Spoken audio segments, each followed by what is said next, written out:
Hi అండి. అస్సలాము అలైకుం అండి. ఈరోజు వచ్చేసేది కోయిట్లో నేను సమోసాలు చేస్తున్నాను. సమోసాలు అంటే అవి పలసగా పొడుగ్గా వస్తాయి. దానికి చుట్టేస్తాం కదా, ఆ సమోసాలు కాదండి, పిండితో సమోసాలు చేస్తున్నాను. ఇక్కడంటే ఖాజాలు, మన ఇండియాలో ఖాజాలు ఏదో అంటారు కదా, ఈ సైజులో ఉండేది. కానీ వీళ్ళు ఏంటంటే వీళ్ళు ఏదంటే పేరు పెట్టేస్తారులేండి. ఎందుకంటే వాళ్ళ ఇష్టం కదా, అందువల్ల తినడానికి ఏది కావాలో అది పేరు పెట్టుకుంటారు. నేనంటే ఇది హోమ్మేడ్గా చేస్తున్నాను. ఫస్ట్ అయితే సమోసాలకి పిండి ఎలా కలుపుకోవాలి, ఏ విధంగా కలుపుకోవాలని నేను చూపిస్తున్నా, చూసేయండి. ఫస్ట్ నుంచి మైదా తీసుకున్నానండి. ఇక్కడ కోయిట్ మైదా అండి. కోయిట్ మైదా చాలా బాగుంటుందండి, కానీ అది మా ఇండియాలో అంతగా దొరకదు. నేను చూశాను, ట్రై చేసేసాను కూడా చాలా మా ఇండియాలో.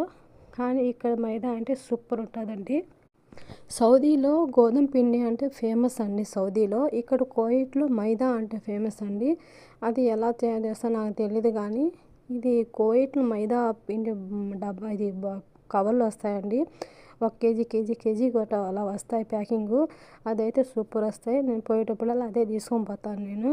ఈ కోయిట్లో మైదా అంటే ఫేమస్. సౌదీలో ఏమంటారు, గోధుమ పిండి అంటే అది ఫేమస్. ఫస్ట్గా ఆయిల్ వేసానండి. పిండిలో ఆయిల్ వేసి బాగా నీళ్ళు పోయకుండా ఆ ఆయిల్తోనే పిండి కలిపేయాలండి.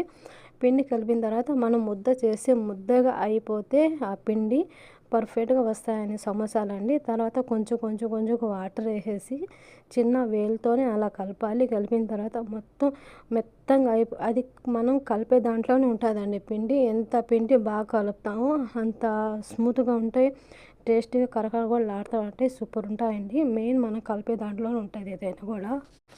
ఇలా కలుపుకొని 1 గంట పక్కన పెట్టేయండి. పక్కన పెట్టేసిన తర్వాత చిన్నగా ఉండలు చేసి ఒక సైజు లాగా రౌండ్గా మొత్తం చిన్న అంటే ఒక సమోసాకి వేరేగా వచ్చేటట్టుగా పలసంగా ఇలా చేసుకొని దాంట్లో స్టఫింగ్ అండి నేను వేరేగా ఒక వీడియో పెడతాను. పార్ట్ 1 పార్ట్ 2 అని పెడతాను. ఇది పార్ట్ అనుకోండి. పార్ట్ 2 పార్ట్ 3 కూడా వస్తాయి. ఎందుకంటే లేకపోతే పార్ట్ 2 ఏదో ఒకటి చేస్తానండి. ఈ స్టఫింగ్ ఎలా చేయాలి, ఎందుకంటే జుబన్ చేశానండి, ఆలూది ఒకటి జుబందని చేశాను. అందువల్ల నీకు స్టఫింగ్ ఎలా చేయాలని ఒక వీడియో పెడతాను. నా ఛానల్ కానీ మీకు నచ్చితే లైక్ అండ్ సబ్స్క్రైబ్ చేసుకోండి ప్లీజ్.